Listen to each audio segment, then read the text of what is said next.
আরে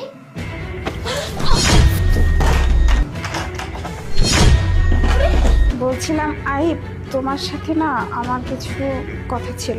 বলো, কি বলবে? আসলে কথাটা যে কিভাবে বলবো নিজেরই লজ্জা লাগতেছে।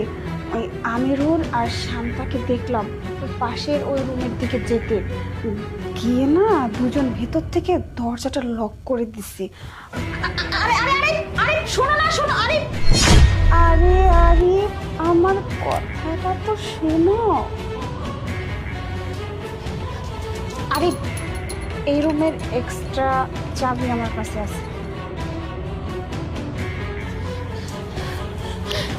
আরে আরে তুমি আসছো?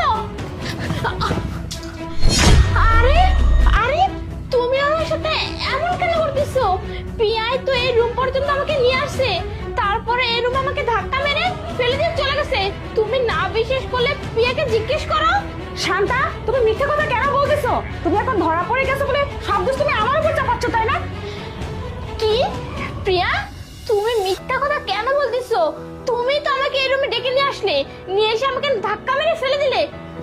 আমি না, তুমি তো আমার সাথে ছিলে না? তুমি সবকিছু বলো বলো না, সত্যি কথা না?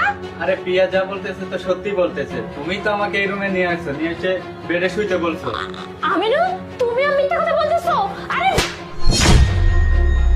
ওরা দুজনেই মিথ্যে কথা বলতেছে, আর তুমি একজন মাত্র যে কিনা সত্যি কথা বলছো, তাই না? আমাকে কি বোকা পেয়েছো? পর থেকে না কোনোদিন আর আমার সাথে যোগাযোগ করার কোনো চেষ্টা করবে না। আরে আরে প্লিজ তোমার কথা শোনো। আরে শোনো না কথাটা। এইবারই তো হবে আসল খেলা। শান্তা হবে তোমার আর আরিফ হবে আমার। সবই তো তোমার প্ল্যান।